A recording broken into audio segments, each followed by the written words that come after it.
Repo നിരക്കിൽ കുറവ് വരുത്തി RBI 0.25% കുറച്ച് 6% നിലനിർത്തിയത്.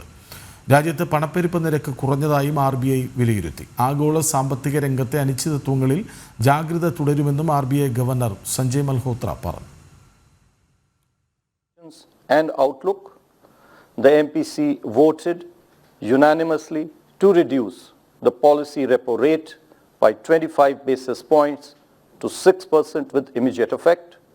I repeat, the MPC voted unanimously to reduce the policy repo rate by 25 basis points to 6% with immediate effect.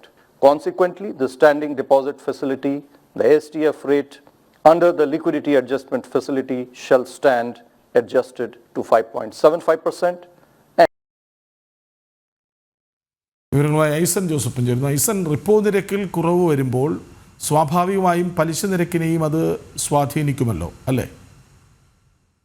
തീർച്ചയായും പലിശ നിരക്കിനെ സ്വാധീനിക്കുകയും, അതായത് നമുക്കറിയാവുന്നതാണ്, നേരത്തെ നമ്മൾ സൂചിപ്പിച്ചതുപോലെ റിപ്പോ നിരക്ക് എന്നത് ഉദ്ദേശിക്കുന്നത് റിസർവ് ബാങ്കിൽ നിന്നും അടിയന്തര ആവശ്യങ്ങൾക്കായി ഷെഡ്യൂൾ ബാങ്കുകൾ എടുക്കുന്ന തുകയ്ക്ക് നൽകുന്ന പലിശയാണ്. സ്വാഭാവികമായും ഈ പലിശ 6.25 നിന്ന് സ്വാഭാവികമായും 6 കുറയുമ്പോൾ ഇത്തരത്തിലുള്ള വായ്പാ നിരക്കുകളിലും, അതായത് ഭവന വായ്പ അതുപോലുള്ള വായ്പാ നിരക്കുകൾ, സാധാരണ വാണിജ്യ വായ്പാ നിരക്കുകളിലെല്ലാം തന്നെ കുറവ് വരികയും ചെയ്യും. അത്തരത്തിൽ വരുന്ന കുറവിന്റെ അടിസ്ഥാനത്തിൽ പലിശ നിരക്കുകളിൽ കാര്യമായ ഒരു വ്യത്യാസം വരുമെന്ന് തന്നെയാണ് മനസ്സിലാക്കാൻ സാധിക്കുന്നത്. നിലവിലെ സാഹചര്യത്തിൽ റിപ്പോ നിരക്ക് ഉടൻ തന്നെ ഇമ്മീഡിയറ്റ് ഇഫക്റ്റിൽ അത് ഉടൻ തന്നെ പ്രാബല്യത്തിൽ വരുന്നു എന്ന് വ്യക്തമാക്കിക്കൊണ്ടാണ് RBI ഗവർണർ സഞ്ജയ് മൽഹോത്ര ഈ വിവരം പ്രഖ്യാപിച്ചത്.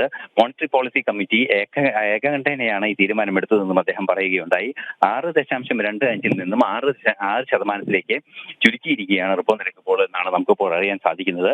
അതുപോലെ തന്നെ രാജ്യത്തെ പണപ്പെരുപ്പ നിരക്ക് വൻതോതിൽ കുറയുന്നുണ്ട്. കൃത്യമായ പണപ്പെരുപ്പ നിരക്ക് നിയന്ത്രണ വിധേയമാകുന്ന ഒരു സാഹചര്യത്തിൽ കൂടിയാണ് കൂടുതൽ പണ വിനിമയം സാധ്യമാക്കുന്നതിനെ ഈ റിപ്പോ നിരക്കിൽ കുറവ് വരുത്തിയത് എന്നും വളരെ കൃത്യമായി പറയുകയും ചെയ്യുന്നുണ്ട്. മാത്രമല്ല, മറ്റൊരു സുപ്രധാന ഘടകം കൂടി 6.5% 2025-2026 വർഷത്തെ GDP വളർച്ചാ നിരക്ക് എന്നും കൃത്യമായി പറയുന്നുണ്ട്. മാത്രമല്ല, പണപ്പെരുപ്പ നിരക്കിൽ കൃത്യമായ കുറവ് വരുന്നുണ്ട്.